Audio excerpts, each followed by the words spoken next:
अस्सलाम वालेकुम students. 9th biology chapter number 2 solving a biological problem का जो आज का हमारे पास टॉपिक है वो है बायोलॉजिकल मेथड्स।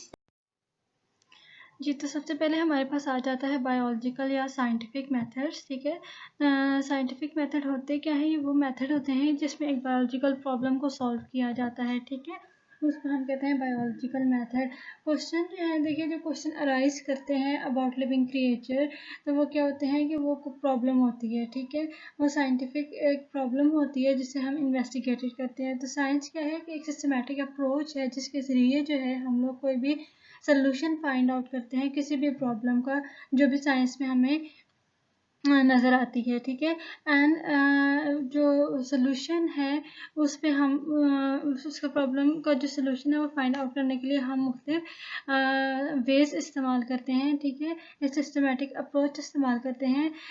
पहले हम इसके लिए ऑब्जर्वेशन करते हैं। ऑब्जर्वेशन का मतलब कि हम चीज़ को देखते हैं कि प्रॉब्लम किस किस्म की है और उसको कैसे हल किया जा सकता है। ठीक है, इसके एक्सपेक्टेड सोल्यूशंस क्या हो सकते हैं। फिर देन हम उस पर एक्सपेरिमेंट्स करते हैं। एक्सपेरिमेंट से हमें ये होता है कि हमें रिजल्ट्स जो है वो इसे जो मिलते हैं उसकी बेस पे हम उसका जो है सोल्यूशन निकाल सकते हैं। ठीक है, तो इसके लिए कुछ स्टेप्स हैं जिनको हम फॉलो करते हैं जब कोई भी प्रॉब्लम हमें पेश आती है या जिसका हमें आंसर चाहिए होता है, तो उसके लिए हम साइंटिफिक अप्रोच यूज़ करते हैं। ठीक है, तो सबसे पहले हमें ये पता होना चाहिए कि प्रॉब्लम, ठीक है, पहले प्रॉब्लम को आइडेंटिफाई करें कि प्रॉब्लम किस किस्म की है, किस नौइयत की है। ठीक है, इसके बाद हम क्या करते हैं, उसको देखते हैं कि उसको हम कैसे हल कर सकते हैं। ठीक है, तो उस पर एक्सपेक्टेड जो है पॉसिबिलिटीज़ या मुशाहिदात के ज़रिए जो है हम डाटा कलेक्ट करते हैं। ठीक है, इसके बाद हम कोई भी स्टेटमेंट इसके बारे में जो है वो सोचते हैं। ठीक है, जिसे हम हाइपोथेसिस कहते हैं। देन फिर उसे डिडक्शन निकालते हैं। फिर उस पर एक्सपेरिमेंट्स करने के बाद हम लोग जो है उसके रिजल्ट्स कंक्लूड करते हैं। तो ये एक पूरा सिस्टमेटिक वे है जिसके ज़रिए हम जो है कोई भी बायोलॉजिकल प्रॉब्लम सॉल्व करते हैं। बायोलॉजिकल प्रॉब्लम जो है वो सबसे पहला स्टेप है किसी भी प्रॉब्लम को जो है उसके सोल्यूशन में जाने के लिए। ठीक है, सबसे पहले हमें पता होना चाहिए कि प्रॉब्लम असल में है क्या। ठीक है, तो it is a question related to any living organism. ठीक है, कोई भी जो क्वेश्चन किसी के माइंड में आता है, ठीक है, या कोई हमसे पूछता है या किसी के अपने ही दिमाग में कोई ऐसा क्वेश्चन अराइज होता है जिसका कोई सोल्यूशन होना होता है या वो रिक्वायर करता है कोई भी सोल्यूशन, तो वो एक बायोलॉजिकल प्रॉब्लम होती है। ठीक है, it is related to living creature. ठीक है, कोई भी लिविंग क्रिएचर के बारे में किसी भी के दिमाग में कोई क्वेश्चन अराइज होना एक बायोलॉजिकल प्रॉब्लम कहलाता है।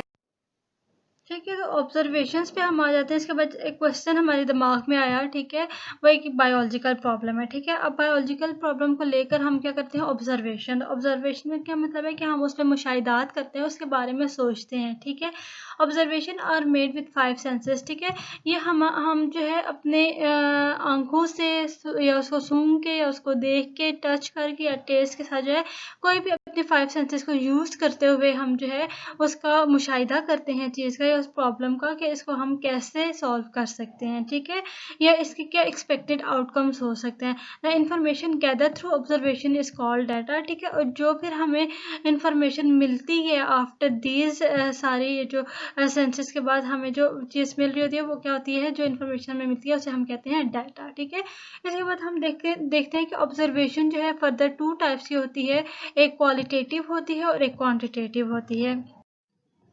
ऑब्जर्वेशंस की बात करें तो हम देखते हैं कि ऑब्जर्वेशन 2 टाइप्स की होती हैं। पहले तो एक क्वांटिटेटिव। ठीक है, क्वांटिटेटिव जो वर्ड है वो जिन निकला ही जो है नंबर से। ठीक है, इसका मतलब है क्वांटिटी की हम बात करते हैं। ठीक है, और फिर जो दूसरी है वो क्या है, क्वालिटेटिव। क्वालिटी की बात करते हैं यहाँ, इसमें हम ये क्या होती है, क्वांटिटेटिव क्या होती है, इनवेरिएबल होती है। मतलब ये जो है फिक्स नंबर में इसकी जो है बात की जाती है। ठीक है, यानी नंबर डिजिट्स में जब इसकी बात की जाए तो दिस इज अ फिक्स, इसको हम चेंज नहीं कर सकते। ठीक है, जब किसी भी चीज़ के बारे में हम कोई बात करेंगे कि इतने फीसद है, तो इसका मतलब कि वो एक फिक्स वैल्यू की हम बात कर रहे हैं। ठीक है, इसमें जो है कैरेक्टरिस्टिक इन्वॉल्व होते हैं, उसकी खसूसियात इन्वॉल्व होती हैं। जब हम देखते हैं इसको तो ये मेजरेबल होती हैं। ठीक है, मेजरेबल मतलब कि अगर हम लीटर्स में बात करें तो कह लेते हैं हम, अगर ये 10 लीटर है तो यानी ये मेजरेबल है। ठीक है, अगर ग्राम्स में करें तो हम कहें अगर ये 20 ग्राम है तो दैट इज़ मेजरेबल। ठीक है, ये जो है जबकि जो क्वालिटेटिव और डिस्क्रिप्टिव होती है, ठीक है, हम कह देते हैं कि फॉर एग्जांपल इसका जो है कलर की बात करें तो कलर वाइट है या ब्लैक है, ठीक है, तो ये हम इसे एक एक्सप्लेनेशन की तरफ जाते हैं। फिर that can be recorded in term of number, जैसा भी मैंने आपको बता दिया, ठीक है, and that can not be counted, इसको हम काउंट नहीं कर सकते बल्कि सिर्फ इसको हम डिस्क्राइब कर सकते हैं। फॉर एग्जाम्पल हम यहाँ पर अगर बात करें the freezing point of water is 0 degree centigrade, ठीक है, और बॉइलिंग पॉइंट 100। अब देखिए यहाँ पे हमने इसके नंबर्स में बात की है, इसकी हम क्वांटिटी पे बात कर रहे हैं, ठीक है। यहाँ पे हम देखें तो हम कहते हैं the freezing point of water is colder than the boiling point. अब हमने इसकी एक कैरेक्टरिस्टिक की बात की है, जनरल टर्म में इसको डिस्क्राइब कर दिया कि जो फ्रीजिंग पॉइंट ऑफ वाटर का वो कोल्डर होता है than boiling point. A litre of water weighs, जो वाटर है उसको हम 1000 ग्राम्स में मेजर करते हैं, ठीक है, and a litre of ethanol weighs 789 grams, ठीक है। तो यहाँ पे अगर हम इसके डिस्क्रिप्टिव फॉर्म में बात करें या क्वालिटेटिव फॉर्म में बात करें तो हम कह देते हैं कि अ litre of water is heavier than. फिर आ जाते हैं फॉर्मुलेशन ऑफ हाइपोथेसिस, ठीक है। तो फॉर्मुलेशन हाइपोथेसिस की, अब हम हाइपोथेसिस डिराइव कैसे करते हैं, ठीक है। तो क्या है कि बायोलॉजिस्ट ने क्या किया कि ऑर्गेनाइज कर दी information in a form of data. फिर उन्होंने क्या किया, एक कंस्ट्रक्ट कर दी स्टेटमेंट, ठीक है। जब उन्होंने एक स्टेटमेंट दी है तो डेट में prove to be the answer of biological problem under study, ठीक है। वो किसी भी जो है वो आंसर हो सकती है जो हम जिस बायोलॉजिकल प्रॉब्लम को इन्वेस्टिगेट कर रहे हैं, जिस पे काम कर रहे हैं, तो that may be the expected solution of a problem, ठीक है। तो हम कैसे डिफाइन करते हैं कि it is the propose scientific explanation of the observation, ठीक है, या हम कह सकते हैं suppose explanation of observation made on the basis of limited evidence, ठीक है। लिमिटेड एविडेंस के बेसिस पे जो हम बात कर रहे होते हैं वो क्या होता है कि हाइपोथेसिस होता है, ठीक है। एंड फिर वो उसका स्टार्टिंग पॉइंट होता है जिसको हम फर्दर इन्वेस्टिगेट करते हैं, this is called the hypothesis. Hypothesis गलत भी हो सकता है और ठीक भी हो सकता है, ठीक है। तो क्या है कि इसके कुछ फॉलोइंग कैरेक्टरिस्टिक होते हैं, वो क्या है कि ये एक जनरल स्टेटमेंट भी हो सकती है, ठीक है।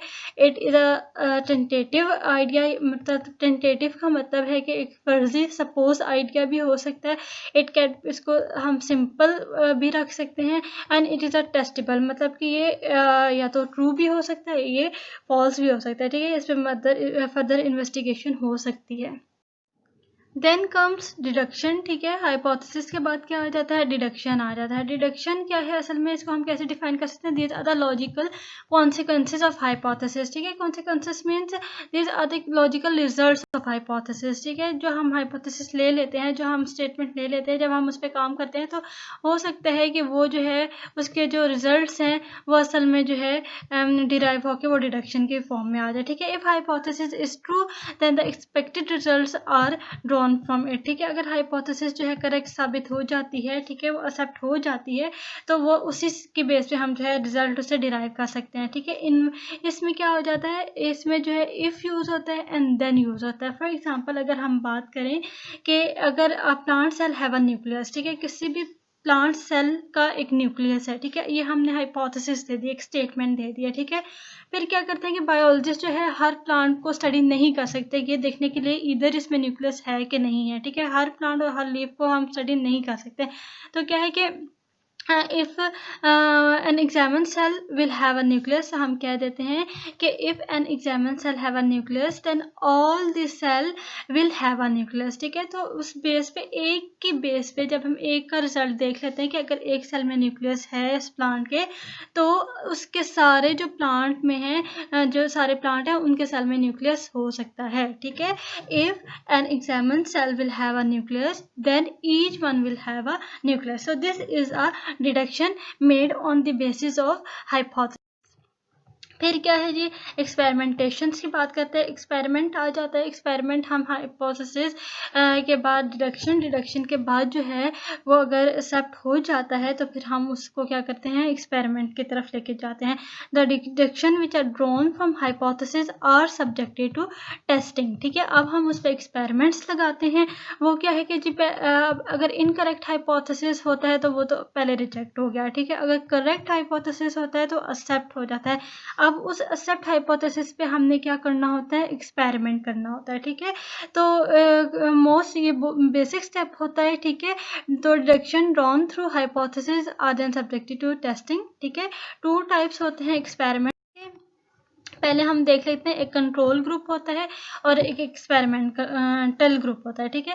कंट्रोल ग्रुप की बात करें तो it is tested with variables and it must be construct with experimental group, ठीक है। तो ये कहने का मतलब क्या हुआ कि दो किस्म की जब हम एक्सपेरिमेंट्स की बात कर रहे हैं तो एक कंट्रोल होता है, एक एक्सपेरिमेंटल होता है। कंट्रोल वो होता है जिसको हम नेचुरल इन्वायरमेंट में रखते हैं, ठीक है। जबकि एक्सपेरिमेंटल वो ग्रुप होता है जो कि जिसमें हम कोई भी जो है वेरिएबल उसको हम चेंज कर देते हैं, ठीक है। It is tested with variables and must start with experimental growth. For example, in a photosynthesis to test the necessity of carbon dioxide, a plant with freely available carbon dioxide, ठीक है। तो क्या है कि ये कंट्रोल ग्रुप है। तो इसमें हमने क्या किया, अगर हमने फोटोसिंथेसिस किया, अगर उसमें कि इधर प्लांट जो है मैन्युफैक्चर फूड कर रहा है, तो उसमें हमने चेक करना है कि उसके लिए कार्बन डाइऑक्साइड नेसेसरी है या नहीं है, ठीक है। तो हमने एक प्लांट ले लिया, ठीक है। उस प्लांट में क्या कर दिया गया जी, उसमें ऑक्सीजन जो है वो फ्रीली अवेलेबल है, ठीक है। जबकि जो दूसरा प्लांट है जो हमने उस एक्सपेरिमेंटल ग्रुप लिया है, उसमें हमने देखा है जो प्लांट है उसमें जो कार्बन डाइऑक्साइड है वो फ्रीली अवेलेबल नहीं है, ठीक है। यानी हमने फॉर एग्जांपल उसको हम कवर कर देते हैं, ठीक है। हम उसकी जो कार्बन डाइऑक्साइड है उसको हम कंट्रोल कर लेते हैं, ठीक है। तो हम देखते हैं कि जो हमने जिसमें कार्बन डाइऑक्साइड जिसको अवेलेबल नहीं है, वो क्या है कि वैसा ग्रो नहीं कर रहा जैसे कि जिसमें कार्बन डाइऑक्साइड फ्रीली अवेलेबल है, ठीक है। तो हम कहते हैं कि जब हमने दोनों को कंट्रास्ट किया एक जगह रख के कि इसमें क्या फ़र्क है, तो हम देखते हैं कि ये जो प्लांट था जिसमें कार्बन डाइऑक्साइड फ्रीली अवेलेबल नहीं थी, वो जो है उसमें फोटोसिंथेसिस ठीक तरह नहीं हो सकी, ठीक है। तो ये से रिजल्ट डिराइव हुआ एक्सपेरिमेंट से कि carbon dioxide is necessary to carry out photosynthesis और टू मैन्युफैक्चर फूड, ठीक है। फिर आ जाते हैं रिजल्ट्स पे।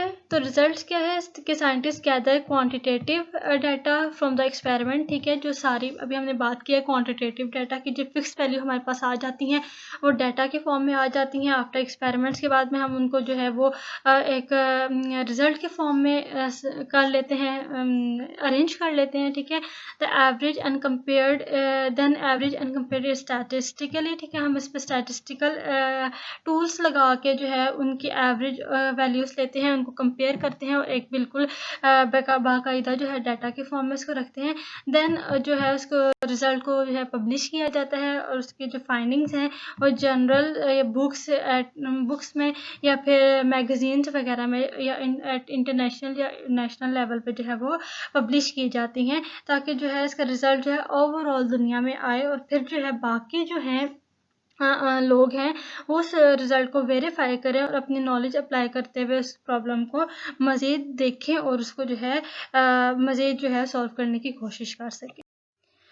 Thank you for watching. Like and subscribe our channel and press the bell icon to get the latest video.